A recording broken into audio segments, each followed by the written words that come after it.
미리 예고해 드렸던 것처럼 이제 앞으로 몇 주가 될지 모르지만 주일날 로마서 말씀과 이 출애굽기 말씀을 왔다 갔다 하면서 여러분 말씀을 나누게 될 것입니다. 오늘 출애굽기의 첫 시간인데요. 말씀 여러분 집중해서 들으시길 원합니다. 출애굽기 1장 8절로 14절 말씀, 출애굽에 나타난 영적 교훈이라는 제목으로 봅니다. 우리 말씀 함께 한 목소리로 두박두박 읽겠습니다. 시작. 요셉을 알지 못하는 새 왕이 일어나 애굽을 다스리더니 그가 그 백성에게 이르되 이 백성 이스라엘 자손이 우리보다 많고 강하도다. 자, 우리가 그들에게 대하여 지혜롭게 하자.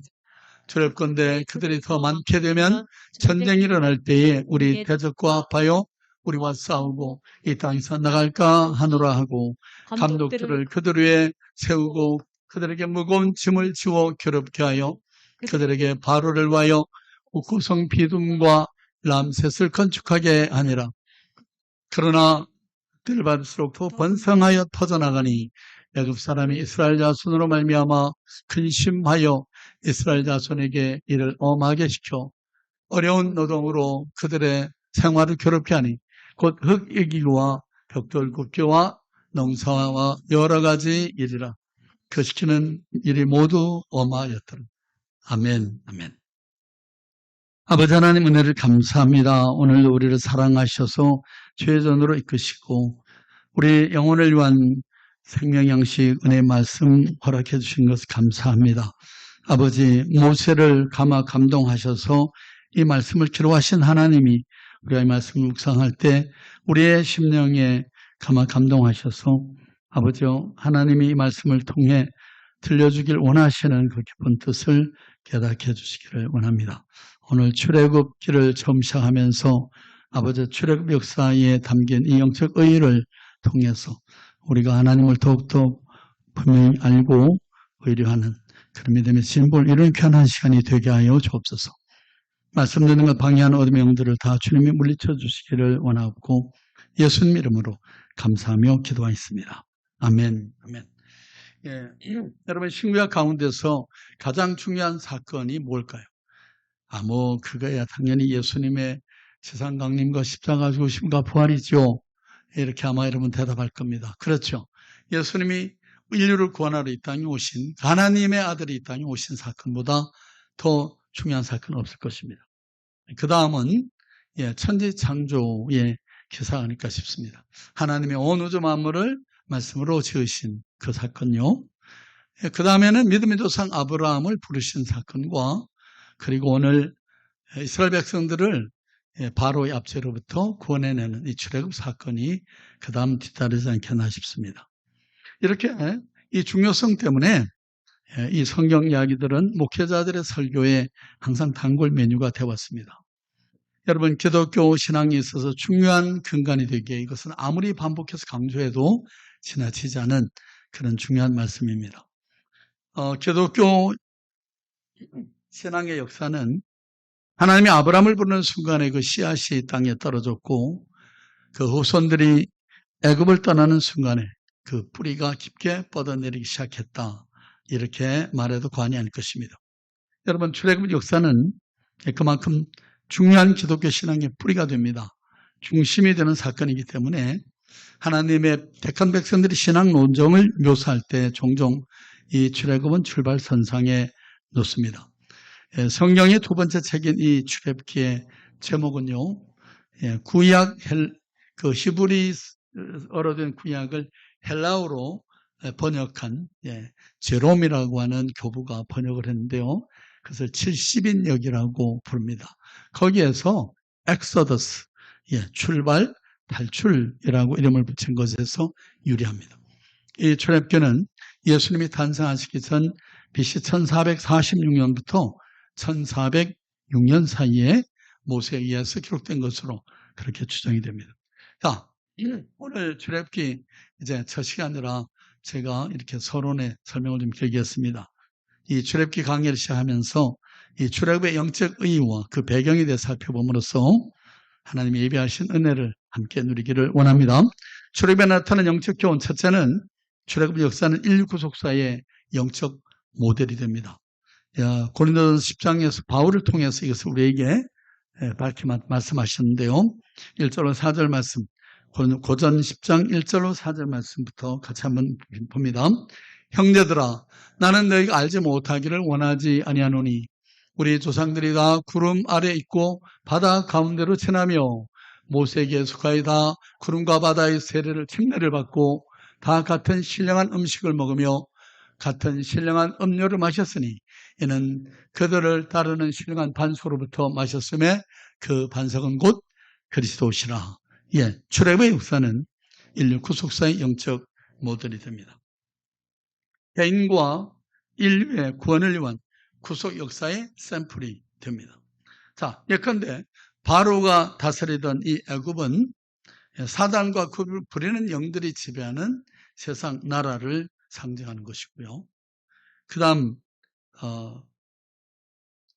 6월절 어린 양의 죽음과 피는 바로 6월절 양 되신 예수 그리스도의 대속의 죽으심과 피 흘리심을 예표하는 것이었습니다. 그리고 홍해를 건넌 것은 예수를 믿어서 세례를 받고 구원의 자리로 나아가게 되는 그런 관문을 의미하고요. 광야 생활은 순례자의 길, 즉 신앙의 노정을 예표해 줍니다. 그리고 요단강은 우리가 아는 것처럼 요단강 건너 가서 만나리 죽음을 통과하는 과정을 나타내고요. 그 다음에 요단을 건너서 이르게 된 가나안은 장차 우리가 이르게 될 영원한 하나님 나라를 예표해 보여주는 것이죠. 자, 출애굽에는 이 이스라엘 백성들의 출애굽 역사에 대한 배경 설명만이 아니라 애굽을 떠난 하나님의 백성들이 지켜야 할 십계명과 그리고 율례들이 기록되어 있습니다. 그리고 하나님을 바로 예배하기 위한 성막 건축에 대한 자세한 내용도 기록되어 있습니다. 자, 여기서 잠시 우리가 이 하나님 나라와 그의 다스리심에 대해서 한번 생각해 봐야 되겠습니다. 신구약의 중심 메시지는 바로 하나님 나라와 그의 다스리심에 있습니다. 하나님이 다스린다고 할 때 여러분 두 가지 면을 생각해 볼 수 있는데요. 창조주로서, 만유주로서 일반적인 다스림이 있습니다. 그리고 언약적 관계 안에서 그의 택한 백성들을 다스리는 다스림이 있죠. 여러분, 창조주로서 하나님의 주권은 우리의 온 만물에 미칩니다. 그리고 그것들을 심판할 권한도 그분께 있습니다. 때문에 노아 시대에는 물로 온 세상을 심판했습니다. 아브라함 때에는 불과 유황으로 소돔과 고모라를 심판했습니다. 그런 것들은 하나님의 만유의 주가 되신다는 그런 것을 단초로 보여주죠.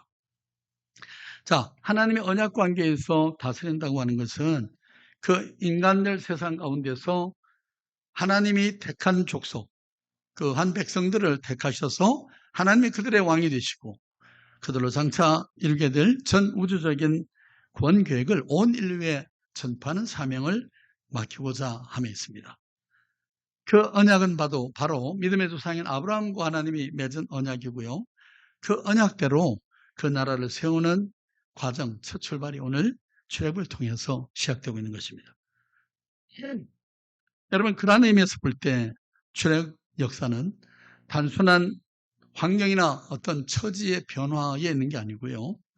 주인이 바뀌는 데 있습니다.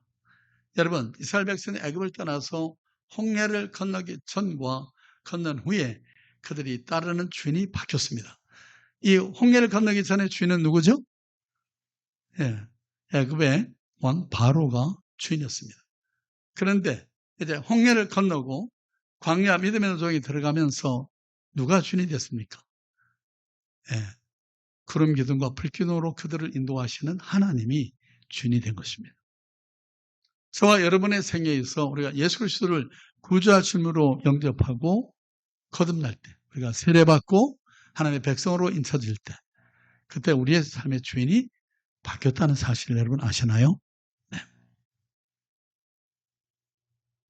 하나님께서 바로의 압제에 노예 상태에 있던 이스라엘 백성들을 부르셔서 자신의 백성을 삼으시고 그들로 온 열방 가운데 온 세상에 하나님을 전하도록 메신저로 삼았습니다. 그러므로 하나님의 구속에 대한 감사는 바로 죄와 사단의 속박 속에 있었던 그 과거에 우리 근원적인 삶에 대한 회상으로부터 출발되어지는 것입니다. 여러분, 요셉의 초청에 의해서 야곱과 함께 애굽에 내려간 이스라엘 자손의 숫자는 달랑 70명이었습니다. 여러분, 하나님의 나라는 그렇게 아주 미약하게 시작됩니다. 그러나 여러분, 7절 말씀 우리 한번 같이 볼까요? 이스라엘 자손은 생육하고 불어나 번성하고 매우 강하여 온 땅에 가득하게 되었다. 여기 생육하고 불어나 번성하고 강하며 온 땅에 가득하게 5번이나 반복해서 지금 이스라엘 백성들의 그 인구 폭발을 강조해서 나타냅니다. 여러분, 이것들은 그들의 인구 증가가 폭발적으로 불어났음을 보여주는 것인데 역사상 유래를 찾아볼 수 없는 그런 멀티플리케이션이 배가가 일어난 겁니다. 분명한 것은 이스라엘 백성들의 이 폭발적인 인구 증가는 바로 하나님의 계획이 성취되는 하나의 과정이었다고 하는 사실입니다. 분명한 것은 하나님이 친히 개입하셔서 간섭하셔서 이루신 기적의 역사였습니다. 출애굽의 역사는 인류 구속사의 영적 모델이 됨을 기억하십니다. 여러분, 그렇습니다. 하나님 나라의 성장 원리가 이와 같습니다. 처음에는 아주 미약하게 작게 소리 없이 시작됩니다. 그러나 하나님 자신의 놀라운 역사로 그 나라는 영혼의 불길처럼 확산되어 가는 것입니다. 여러분, 예수님의 사역을 보십시오. 약간의 무리들을 모아서 말씀으로 양육하고 준비시켰습니다. 그것도 고작 3년이라는 짧은 세월 동안 그렇게 했고요. 평생 자신이 살던 그 동네 경계를 넘어지지 못했던 심히 미약하고 무지하고 힘없는 12명의 그 시골 어부 출신들, 이런 사람들을 불러서 구하셨습니다. 그러나 주님이 이제 승천하시고 성령이 임하시자 가룟 유다를 제외한 11명의 제자들 삶에는 놀라운 변화가 나타났습니다. 전혀 다른 사람들로 변화됐습니다. 여러분, 이스라엘 백성들 역시 마찬가지입니다. 고작 야곱의 아들 12명으로 시작이 됩니다. 그러나 하나님이 그들을 쓰려고 불러 세우실 때 놀라운 역사가 일어난 것입니다. 그러므로 항상 우리는요, 환경만 바라보지 말아야 됩니다. 사람만, 머릿수만 쇠서는 안 되는 것입니다. 하나님을 주목해야 됩니다. 하나님이 함께 하시면. 우리 집사님이 큰 믿음으로 입을 넓게 벌렸는데요. 우리 교회 하나님이 2,000명의 양떼들을 보내주세요 라고 기도했는데, 여러분 아멘 하신 분들에게 하나님 축복이 임하길 바랍니다. 우리가 개척교회가 언제 코로나 때문에 이렇게 우리가 참 어려워하고 있는 그런 생각을 여러분 갖고 고개를 흔들면 여러분 안 되는 것. 세상을 보면 여러분 다 안 돼 보이는 일들밖에 없잖아요. 그러나 여러분, 초대 교회에 초기 로마 제국에서 예수 믿는 것 때문에 그 숱한 핍박이 있었고 사자의 밥이 되고 십자가에 달려 죽고 화형을 당하고 그러는 가운데도 정말 목숨을 걸고 주님을 믿었던 수많은 사람들이 지하 교회를 이뤘습니다. 카타콤에. 여러분, 그래서 로마 제국을 복음으로 정복했던 것을 잊지 마십시오. 우리는 오늘 우리의 예루살렘의 강릉 지역만이 아니라 나가서 이 대한민국, 그리고 우리가 통일을 염원하면서 기도하는데 장차 우리가 통일을 이루게 되면 저 북녘 땅에 우리 2,500만 동족들도 다 우리가 영적인 파수꾼의 책임을 감당하고 나가서 땅 끝까지 복음을 전하는 이 귀한 사명을 이룰 수 있게 될 줄로 믿습니다. 여러분, 누가 나를 불러 세웠고 나를 붙잡고 계신가?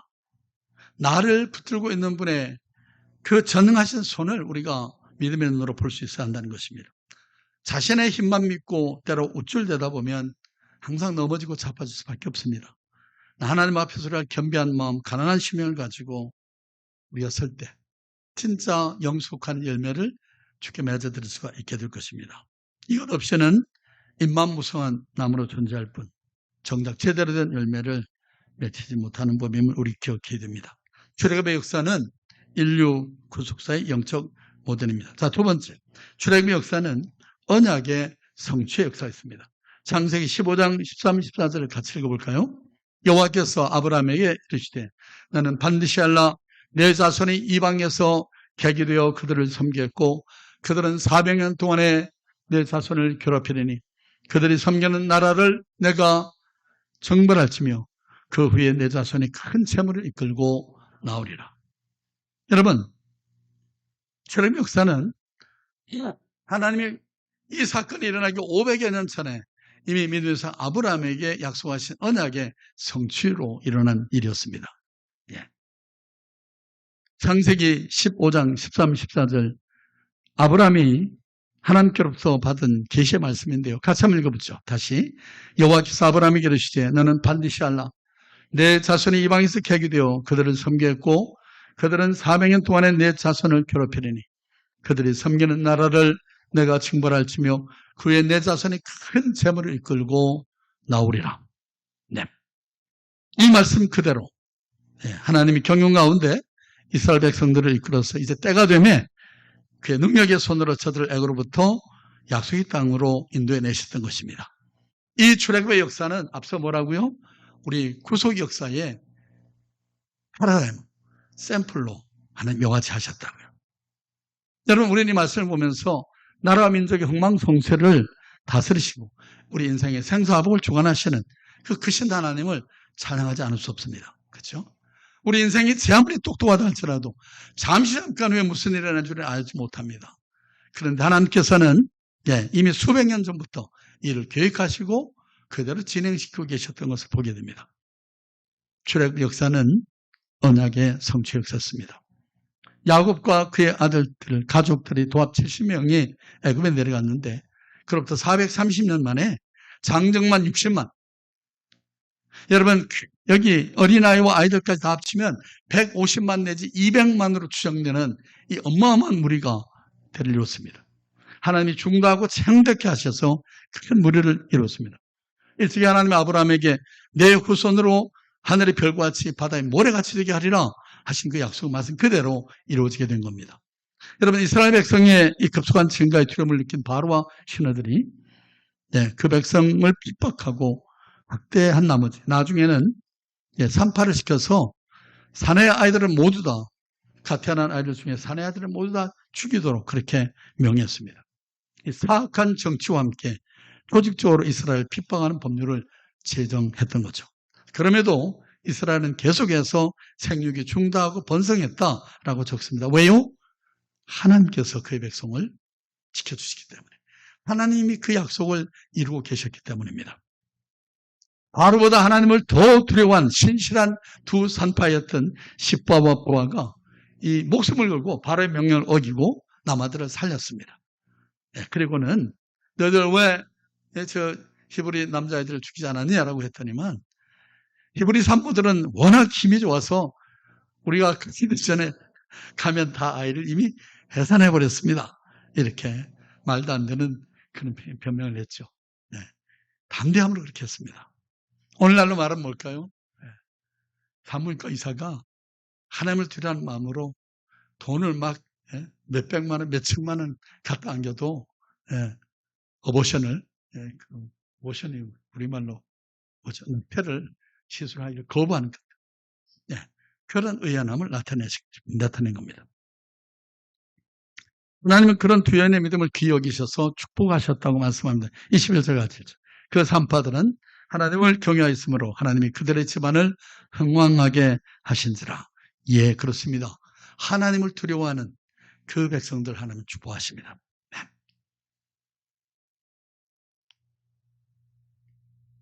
그들이 중다하고 번성하고 창대했던 것은 하나님이 그의 백성들을 언제나 지키시고 보호하시고 기뻐하시기 때문입니다. 바로가 이스라엘 백성들을 괴롭힐 때 하나님은 그들을 적극적으로 보호하셨습니다. 여러분, 그러므로 하나님을 경외하는 그들을 보호하심으로 그들의 집을 왕성케 하셨다고 출애굽기 1장 20절이 말씀합니다. 같이 보죠. 하나님이 그 산파들에게 은혜를 베푸시니 그 백성은 번성하고 매우 강해졌다. 예, 그렇습니다. 하나님은 반드시 언약을 이루시는 분입니다. 우리는 종종 하나님의 약속이 어디 더디다고 생각합니다. 혹 잊으셨거나 지키지 않으신지 모르겠다고 생각하십니다. 그러기에 하박국 선자는 말하기를 더딜지라도 반드시 이루신다라고 말합니다. 예수님도 마태복음 24장 35절에서 천재는 없어지겠으나 내 말은 없어지지 아니한다라고 말씀합니다. 그렇기 때문에 사랑하는 성도, 우리가 창세부터 계시록까지 하나님이 주신 약속의 말씀들을 항상 굳게 붙잡고 살아야 합니다. 예. 그러기 위해서는 어떻게 되죠? 우리 하나님 말씀, 하나님의 말씀을 늘 묵상하고 열심히 상고해야 됩니다. 여러분, 우리 생명의 삶, 큐티 교재들 이렇게 뒤에 있는데 저걸 왜 안 가져가시나 저는 좀 이해가 잘 안 갑니다. 여러분, 눈에 보이시는 분들은 가져가셔서 화장실이라도 놓고 말씀을 단 1분이라도 2분이라도 말씀을 가까이 하십시오.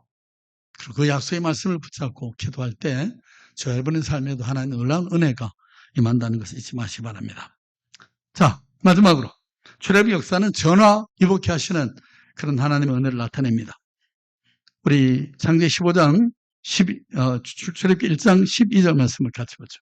그러나 학대를 받을수록 더욱 번성하여 퍼져나가니 애굽 사람이 이스라엘 자손으로 말미암아 근심했다라고 적습니다. 출애굽의 역사는 전화위복케 하시는 하나님을 우리에게 증거해 줍니다.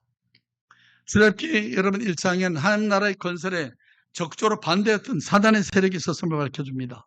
누구죠? 바로 애굽의 바로와 그 백성들이었습니다.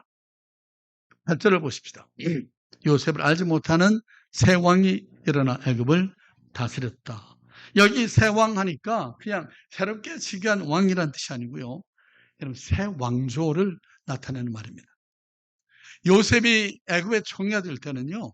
애굽은 애굽 고유민들이 다스린 때가 아니었었고 이스라엘 백성과 같은 셈 계통의 혈통의 힉소스인들이 애굽을 침략해 들어와서 애굽 고왕조를 무너뜨리고 중왕조를 이뤘을 때입니다. 애굽 중왕조 시대가 바로 요셉이 총리 됐던 시대예요. 그런데 나중에 애굽 사람들이 이 힉소스인들을 몰아내고 다시 왕권을 탈환합니다. 그로부터 이스라엘 백성들이 핍박이 막이 됐는데, 자, 힉소스인들을 몰아낼 때 애굽 사람들이 왜 이스라엘 백성들을 함께 몰아내지 않았을까요?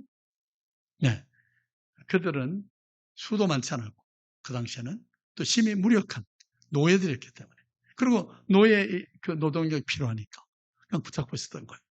근데 여러분, 시간이 경과되면 상황이 급속도로 달라지기 시작합니다. 왜냐하면 이스라엘 백성들의 수가 막 폭발적으로 늘어나는 거예요. 그래서 왕과 바로와 신하들이 위협을 느낀 겁니다. 그래서 이스라엘 백성들의 이 증가를 막고, 그리고 그들을 약호를 죽여놓기 위해서 핍박을 가하게 되는데요. 자, 방안 첫째가 뭐냐면 북고성 비돔과 람세스를 건설하는 이 공사판에 이스라엘 백성들을 인부들로 몰아넣은 거예요. 그러고는 학대를 시작합니다. 근데 그것이 먹히잖아요. 그들을 학대하면 할수록 본문에 보니까 더 수가 늘어나고, 그 어린 아이들도 병들지도 않고 건강하게 막 이렇게 살아가는 거예요. 그래서 또 하나 방언을 생각하는 것이 뭐냐면 히브리인 산파 가운데 십바보라고 하는 이 두 산파로 하여금 아이를 받을 때 애가 남하면 전부 다 죽이도록 그렇게 명령을 내렸습니다. 그런데 그 역시보다 바로보다 하나님을 더 두려워했던 이 두 산파 때문에 수포로 돌아갑니다. 그래서 마지막으로 이제 모든 방법이 실패로 돌아가자 드디어 히브리 남아들 모두를 죽이라고 명령을 합니다. 그래서 여러분, 모세도 모세 엄마가 광주리에 담아서 물에다 갔다가 강물에 던질 수밖에 없는 그런 상황이 됐던 거죠. 자, 생각해보면 바로의 그러한 압제는 이스라엘 백성들에게는 오히려 전화위복이 됐습니다. 왜 그렇죠? 왜 저들에게 미친 이 환란이 전화위복이 됐습니까? 만약 여러분 생각해 보세요. 그런 혹독한 고난과 박해가 없었다고 하면 이스라엘 백성들이 쉽게 짐을 싸고 애굽을 떠날 수 있었을까요? 아마 십중팔구 어려웠을 것입니다. 그렇죠? 보이지 않는 하나님의 말씀만 믿고 기름진 땅을 떠나서 저 황량한 광야로 들어갈 엄두를 누가 낼 수 있었겠습니까?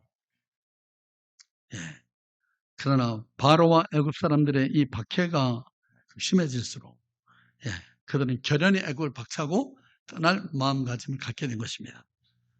마찬가지로 여러분 우리 주변에도 보면 세상사에 잔뜩 재미가 붙어서 삶의 안일과 쾌락에 흠뻑 빠져 지내는 사람들, 우리 아무리 권면해도 하나님의 메시지가 그들의 귀에 들려지지 않는 것을 보잖아요. 네. 애굽이 좋은데 왜 사서 고생을 하겠나 말이죠. 그러므로 우리가 기억해야 할 것은요, 어려움을 당해서 역경 가운데 복음이 저와 여러분에게 들려질 때, 우리가 복음으로 향해서 나아가게 될 때 그것이 복이라는 사실을 잊지 말아야 합니다. 여러분이 주님께 나오게 될 때, 여러분이 주님의 은혜를 어느 때보다도 크게 누릴 때가 언제였습니까? 여러분의 삶이 다 모든 게 형통할 때였나요? 환난 가운데 우리의 기도를 들으시고 우리에게 구원의 은혜를 베풀어 주신 그 하나님을 우리가 생각할 때 우리가 믿음의 진보를 이룰 수 있게 되는 것입니다. 제가 미국에서 목회를 할 때 이민 1세대들 정말 고생 많이 합니다. 정말 별 보고 나가서 별 보고 들어오는 그런 삶을 힘쓰고요. 그 그로서리 스토어에서 그 지하실에서 이 야채 따듬느라고 손이 부러져가지고 팅팅 부어오르는, 그러면서 자식들을 좋은 대학에 보내기 위해서 최선을 다합니다. 그래서 2세들, 3세들은요, 이 부모들의 희생적인 헌신의 대가로 인류대학을 나오고 전문인들이 되고 그 떵떵거리고 살아요. 그 문제는 그들의 신앙의 질은 이 부모 1세대에 비하면 절반도 미치지 못합니다. 그러니까 마음에 갈등이 생겨요. 아니, 이렇게 모든 형통함의 복을 누리게 됐는데 왜 저들이 하나님 앞에 더 감사치 못하고 신앙생활을 저렇게 뜨뜻미지근하게 할까? 여러분 왜 그럴까요? 가난하지 않기 때문입니다. 아쉬움이 없어서. 배가 부르고 등 따뜻하니까. 하나님 앞에 간절함이 없어지는 겁니다. 여러분, 그래서 심령이 가난한 자는 복이 있나니 천국이 저희 것임이라 말씀했습니다. 하나님은 상하고 통회하는 심령, 가난한 심령을 불쌍히 여기시고 찾아오신다고 말씀합니다. 네. 여러분, 가난해야 합니다. 돈을 벌지 말라는 얘기 아닙니다. 마음이 우리가 가난해야 된다고요. 아직도 자신에 대해서나 가진 그 모습으로 인해서 자신감이 넘쳐나는 사람 멀었습니다. 위험합니다. 그런 사람이 하나님의 은총의 자리로 나오려고 하면 어쩌면 바로에게 당했던 이스라엘 백성들의 고통 같은 그런 하나님의 만지심이 있어야 할지 모릅니다. 출애굽의 역사는 전하 이복해 하신 하나님을 우리에게 보여줍니다. 제가 왜 나만 겪는 고난이냐고 찬양을 부를까 하다가 제가 목이 이상하게 완전히 잠겨가지고요. 아침에 찬양이 안 나와요. 그 찬양 가사에 왜 나만 겪는 고난이냐고 불평하지 마세요. 고난의 뒤편에 있는 주님이 주실 축복 미리 보면서 감사하세요. 너무 견디기 힘든 지금 이 순간에도 주님은 일하고 계시잖아요. 당신은 지쳐 앉아있을지라도 남들은 당신만은 일어서세요. 힘을 내세요. 힘을 내세요. 주님이 손잡고 계시잖아요. 주님이랑 함께함을 믿는다면 어떤 역경도 견딜 수 있잖아요. 이스라엘 백성들이 그 고난 속에 바로의 앞제 아래에서 신음하던 그 순간에 주의 손은 일하고 계셨습니다. 그들을 구원해내기 위해서. 출애굽 역사는 전하 이복해 하신 하나님 우리에게 증거해 줍니다. 문제는 예수를 믿고 난 후에도 애굽의 삶을 여전히 그리워하는 사람들이 있다는 사실입니다. 그런 사람들은 결코 귀하게 쓰임받을 수 없습니다. 예수님도 뭐라고 말씀했죠? 같이 보죠. 손에 쟁기를 잡고 뒤를 돌아보는 자는 하나님 나라에 합당치 않다라고 말씀합니다.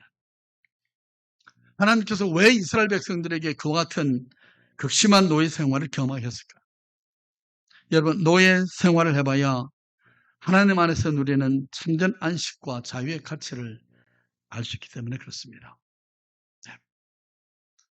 옛날 일제시대를 살아오시고 6.25 통난을 다 몸으로 겪으신 우리 권사님들, 우리 모매님들은 여러분 전쟁이 얼마나 무섭다는 걸 알잖아요. 배를 굶고 산다는 게 얼마나 힘든다는 걸 알잖아요. 그래서 밥 한 톨을 놓고도 하나님 앞에 정말 감사할 수가 있게 되는 거 아니겠습니까? 우리의 진정한 감사는 바로 그런 깨달음에서부터 출발되어진다는 것을 잊지 마십시오. 내가 과거 어떤 상태에서 구원받게 됐는지 깨닫지 못하는 사람은 하나님께 제대로 감사드릴 수도 없을 것입니다. 모든 일이 잘 돼서 감사하는 것 여러분 누구나 할 수 있습니다. 그러나 사단의 압제로부터 자유케 된 것을 진정으로 감사하는 이 영적인 일에 감사를 드리는 사람은 깨달은 우리 그리스도인밖에는 없는 것입니다. 스스로 어떻게 해결할 수 없는 이 죄의 문제들. 바로 예수 그리스도께서 죄의 삭슨 사망요, 이 우리의 모든 죄의 값을 십자가에서 대신 지불하신 그 대속의 은혜로 해결됐다고 하는 이 자아인식에 이르게 될 때, 비로소 우리는 진정한 감사를 하나님께 드릴 수가 있게 되는 것입니다. 오늘날 많은 사람들이 편의 위주의 신앙생활을 추구합니다. 예수 믿되 자기 뜻대로, 자기 좋은 시간에, 자기 욕심대로, 자기 생각대로, 내 편리한 대로 그렇게 믿다가 간혹 사업이라도 한번 잘 되면 거기에 뻑 빠져가지고 주님 멀리하고 교회 생활도 다 팽개쳐버리는 이런 사람을 하나님 보실 때 얼마나 인심하고 기가 막혔습니까? 반면 오늘 본문의 두 산파의 모습, 여러분 우리가 그들에게 배워야 됩니다. 하나님의 뜻을 온전히 따르기 위해서 고난도, 위험도, 역경도 참아내는 사람. 하나님은 때를 따라 그들에게 은혜 베푸시고 유경에서 건져 올리시고 권능으로 역사하십니다. 번식하여 중다하게 하고 장대케 만들어주고 막힌 축복의 문도 하나님 활짝 열어주십니다. 여러분 말씀 맺겠습니다. 기억하십시오. 홍해를 건넌 출애굽의 역사는 단순한 환경의 변화나 처지의 개선의 변화에 있었던 것이 아니라 삶의 주인이 바뀌었다는 사실 말입니다. 그 전에 세상 왕 바로의 종이었던 이스라엘 백성들이 이제는 그 주인을 하나님으로 섬기게 된 사실입니다. 사랑하는 성도를 묻습니다. 그렇다면 과연 여러분은 당신은 출애굽하셨습니까? 언약에 따라 예수 그리스도를 보내셔서 우리들을 사단의 압제로부터 해방시키시고 천하 이복의 은혜를 계속해서 누리며 살게 하시는 이 왕이신 하나님을 새롭게 여러분 우리의 삶의 주인으로 모시고 사는 여러분 되시길 주님으로 바랍니다. 같이 우리 기도하죠. 아버지 하나님 은혜를 감사합니다. 오늘도 우리를 죄의 재단으로 이끄시고 아버지 우리가 예수 그리스도를 믿는 믿음으로 이제 거듭날 때 우리의 삶의 주인이 바뀌었다는 사실을 다시 한번 알게 해주시니 감사합니다. 아버지 때로 환난과 곤고함을 우리의 삶에 놓으시고 그것을 통해서 하나님의 뜻을 따라 사는 그런 복된 삶으로 이끌어 가시는 그 하나님 아버지요 하나님의 이 절대 주권을 신뢰함으로 우리의 삶에 일어나는 모든 일을 주 앞에 감사하고 범사를 감사하고 항상 기뻐하고 쉬지 말고 기도하는 이 성도의 본분을 다하는 우리 모두가 되게 하여 주옵소서. 그래서 우리의 삶 가운데 출애굽의 놀라운 역사를 매일 삶 가운데 경험하며 아버지 하나님이시여 하나님이 우리를 위해서 예비해 놓으신 그 하늘나라 썩지 않고 더럽지 않고 쇠하지 아니하는 하나님의 나라 눈물 근심 걱정 고통 즐거워 사망이 없는 영원한 기쁨의 나라 그 우리의 본향에 이를 때까지 아버지 우리가 중단 없는 전진을 주 안에서 계속할 수 있도록 은혜를 베풀어 주옵소서. 예수님 이름으로 감사하고 기도하였습니다. 아멘. 아멘. 우리 436장 말씀 생각하시면 이 찬양 부르겠습니다.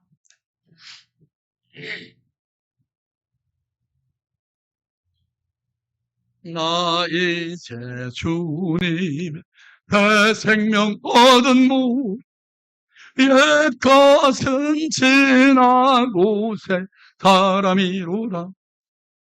그 생명 내 맘에 강같이 흐르고 그 사랑 내게서 해같이 빛난 영생을 주 안에 살리라.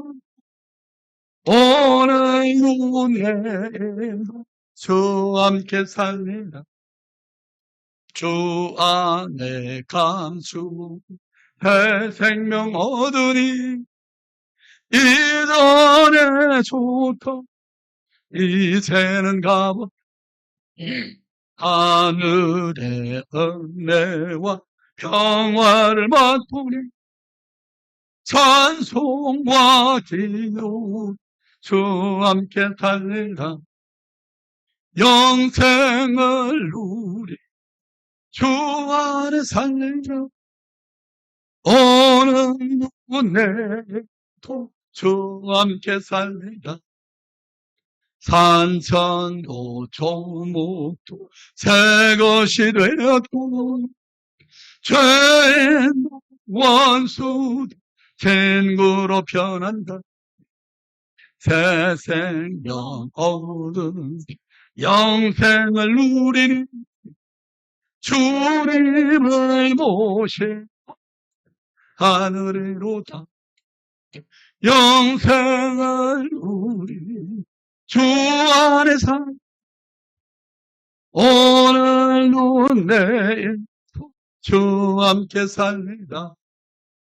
주 따라가는 길 험하고 멀어도 찬송 그 따라가는 주를 모시고 영원히 살리라. 날마다 성님 주 함께 살림 영생을 누리 주 안에 살 오늘도 내일도 주 함께 살라.